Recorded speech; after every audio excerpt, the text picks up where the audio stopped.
Eu dou orientação para os pais que eu atendo, para as famílias, mas eles não conseguem seguir as minhas orientações. Eles não conseguem cumprir os combinados. Vamos falar sobre isso hoje?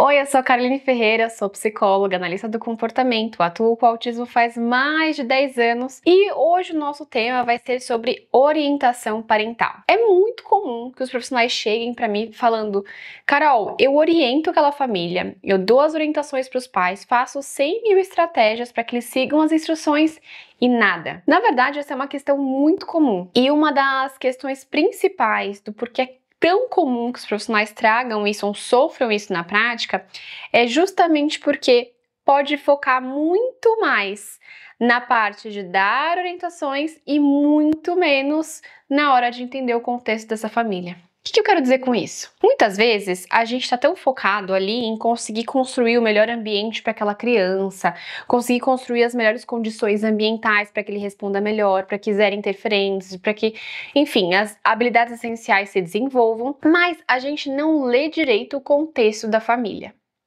Por isso é muito importante a gente olhar de um jeito diferente, ou seja, a gente não só ver aquilo que a gente precisa desenvolver no aluno, naquele paciente, mas sim olhar qual é o contexto que aquela família está inserido. O que eles realmente precisam, quais são as demandas reais deles ali. É óbvio que quando uma criança tem comportamento interferente, isso vai ser uma demanda para os pais. Mas será que a sua orientação ela está de acordo com o que aquela família dá conta de fazer naquele momento? Hoje eu queria mostrar para você alguns conceitos da ACT, da terapia de aceitação e compromisso, para mudar um pouco esse ciclo vicioso que acontece muitas vezes por aí. Para a gente pensar em como a gente pode se aproximar dessas famílias, se aproximar desses pais, para entender melhor as necessidades reais e as condições que eles têm para promover mudança na vida dos filhos deles. Bom, pergunta 1. Por que muitas vezes os pais nem sempre seguem as orientações que a gente dá? Olha, acho que um ponto que a gente tem que concordar é que a gente tem que ser honesto aqui. Seguir orientação não é fácil. Uma orientação técnica, geralmente é uma orientação um pouco dura, difícil e que vai fazer com que esse pai ou essa mãe tenha um custo de resposta aumentado. Ou seja, eles vão ter que sair do que eles já estão acostumados e fazer alguma coisa diferente. Isso por si só já é difícil, essa mudança comportamental. Então eles vão ter que estar muito mais atentos ao contexto, mudar algo que eles já estão acostumados a fazer e pense, quando eu tô falando mudar algo que eles já estão acostumados a fazer, esse algo que eles já estão acostumados é porque se isso se mantém no repertório dos pais, tá sendo reforçado de alguma forma. Esse é um ponto relevante. Então vamos lá, é tão difícil porque eu tenho que me atentar mais ao ambiente, eu tenho que mudar aquilo que eu tô fazendo e geralmente as consequências reforçadoras, as consequências da mudança do comportamento dos pais não é imediata. Geralmente o que acontece é um processo até aquela criança, aquele adolescente, aquele adulto começar a se comportar de maneira diferente. Então pensem, sempre quando a gente está falando de seguir orientações, não é uma tarefa fácil. E enquanto a gente encarar isso como uma tarefa simples, uma tarefa fácil, a gente não vai conseguir chegar no ponto principal. O quanto aquilo de fato é difícil para os pais e seria difícil para qualquer um. O que eu quero dizer é que muitas vezes seguir uma orientação não é simplesmente a gente saber qual é a orientação técnica, saber exatamente o que tem que fazer. Por trás de saber o que tem que fazer, os pais também enfrentam muitas barreiras encobertas, culpa, medo, vergonha, cansaço, insegurança. E a gente entender cada um desses sentimentos, acolher esses sentimentos e produzir uma intervenção que está de acordo com tudo isso faz toda a diferença. A ACT nos ajuda a entender esses comportamentos dos pais e relacioná-los de acordo com o que é valoroso para eles. Não adianta eu dar uma orientação, não brigue com seu filho, para pais que têm a dar bronca, por exemplo, ou corrigir os filhos como algo extremamente valoroso. Entende? Porque não vai estar em consonância com o que é verdadeiramente reforçador para eles. Aqui eu tô fazendo uma análise muito superficial das questões realmente ali, né? Porque justamente quando a gente tá atendendo famílias, um olhar superficial é aquele olhar do tipo, nesse contexto, faça isso. E o que a gente tem que fazer, enquanto terapeutas, enquanto agentes de mudança da vida ali deles, é realmente entender o que está mantendo esses comportamentos deles, para aí sim a gente promover intervenções. Tá, Carol, falou muito, não tô entendendo nada. Basicamente, o que eu estou querendo dizer para vocês é: quando a gente vai dar uma orientação parental, e os pais não seguem, não se contentem em dizer, os pais não estão seguindo a orientação, esses pais não estão conseguindo dar conta das orientações que eu tô dando, mas também eles não seguem a orientação, como que a criança vai mudar? Se os pais não seguem as orientações, a culpa é nossa do terapeuta. Nós não conseguimos entender o contexto adequadamente para saber quais são as instruções ou quais são as orientações ou o que aqueles pais dão conta neste momento. Então não dá pra gente simplesmente culpabilizar a família falando que a culpa é dela porque aquela criança não está evoluindo bem. O que a gente tem que fazer, na verdade, é entender o contexto dessa família para saber qual é a orientação que faz sentido para eles. Entre a orientação ideal, né, o que idealmente seria o melhor, e o que aquela família realmente dá conta, existe uma grande distância. E o nosso papel enquanto terapeutas é fazer justamente isso, entender o que é o ideal, entender o que é possível e fazer a melhor orientação e o melhor treinamento parental para que eles deem conta. Não adianta nada a gente ter uma orientação linda, maravilhosa, perfeita, de acordo com a teoria, se ela não é aplicável na prática na vida daquela família. Lembrem sempre das 7, 8 dimensões da aba.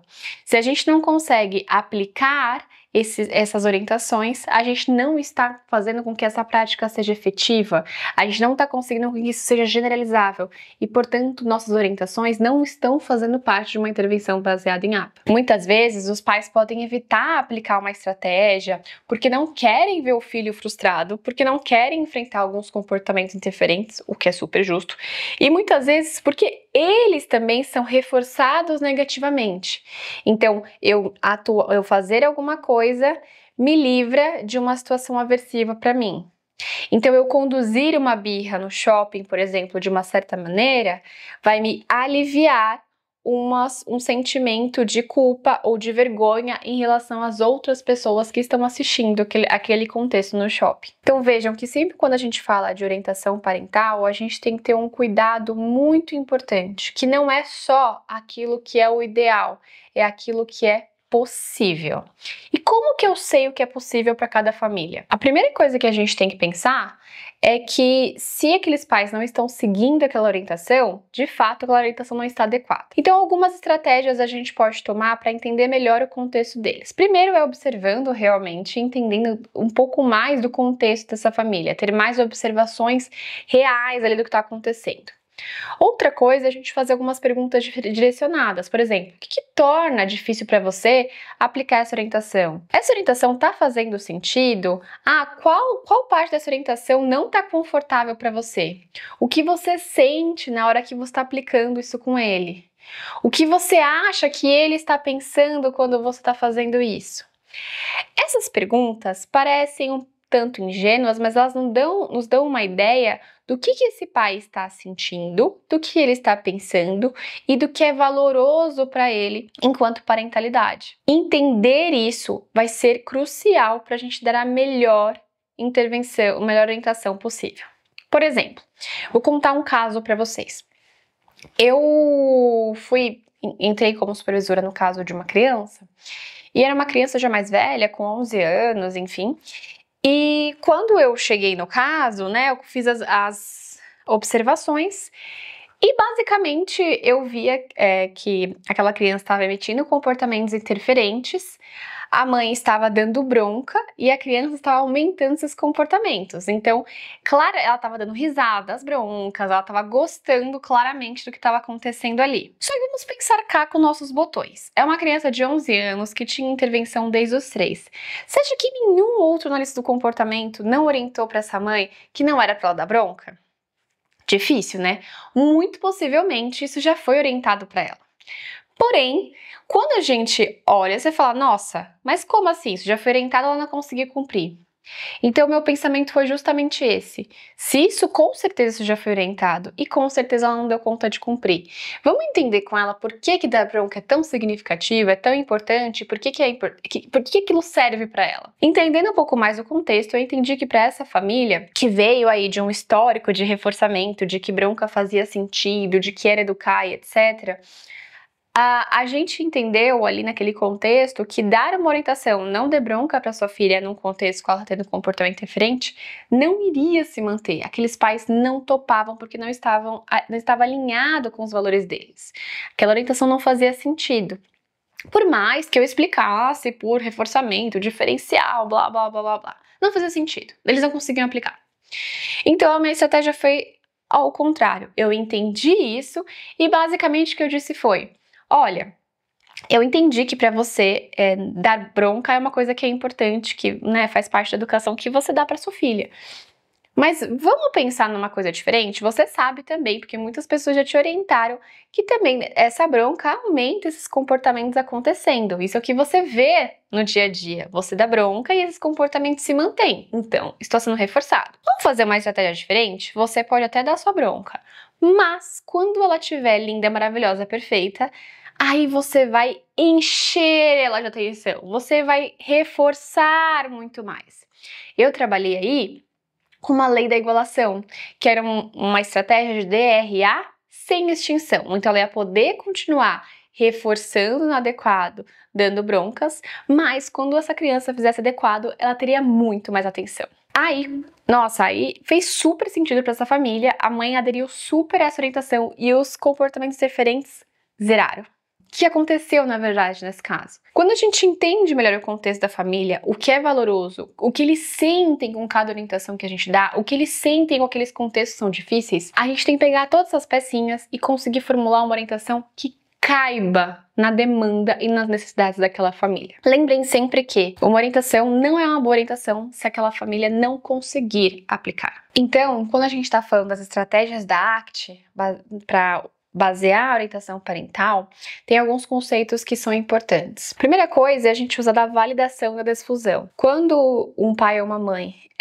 tá frente a uma orientação, a um comportamento difícil, a gente precisa acolher eles, mostrando que é normal que seja difícil estar naquela situação. E eles enfrentarem aquela situação do jeito que eles enfrentam não quer dizer que eles são um pai ou uma mãe ruim. Não quer dizer que eles estão falhando com o pai e mãe. Quer dizer que eles estão fazendo o melhor que eles podem nas condições que eles têm. É importante a gente separar muito bem desses pais o que são os comportamentos parentais do que eles são enquanto pais. Há uma relação muito forte quando a gente fala de disfusão cognitiva, né? E quando esses pais sentem que são exatamente aquilo que eles fazem. E, óbvio, eles vão errar enquanto pais, assim como eu erro enquanto terapeuta, assim como eu erro enquanto filho, enquanto esposa, enfim, vários contextos da minha vida, mas não quer dizer que eu sou uma pessoa ruim por conta disso. Eu sou uma pessoa boa que erra e acerta. Esse conceito é muito importante trabalhar com eles também. A partir disso, eles entendendo que o que eles fazem não dita o que eles são, a gente tem que encontrar o que é valoroso para esses pais, o que faz sentido, o que está de acordo com o histórico de reforçamento deles, o que grita para eles enquanto eles estão no momento de manejo com o filho deles ali. E aí o que a ACT propõe é que os comportamentos desses pais, as ações desses pais, tenham que estar cada vez mais alinhados com os valores deles. Ações compromissadas de acordo com os valores têm muito mais chance de se manterem no repertório. Por isso que enquanto a gente for dar uma orientação, o nosso foco deve ser entender os valores desses pais, deixar claro isso com eles, né? Isso tem que ser conversado e promover orientações que estejam de acordo com essas ações compromissadas para que eles continuem indo de encontro com os valores deles. No final das contas, quando a gente está falando de uma boa orientação e treinamento parental, a gente está falando não sobre os pais obedecerem à equipe, mas que eles consigam se comprometer com o que é importante e valoroso para eles. Isso é a maior chave para a gente conseguir, de fato, dar orientações que façam sentido, sejam significativas e que consigam se manter no repertório dos pais. Espero que esse conteúdo tenha te ajudado e bagunçado ou ajustado um pouquinho aí sobre a orientação parental e como a gente pode seguir melhor as orientações para essas famílias. E continue acompanhando a gente aqui no canal. Não esqueça de curtir esse vídeo, seguir a gente para ser notificado sempre quando tiver vídeo novo por aí. Um super beijo e tchau!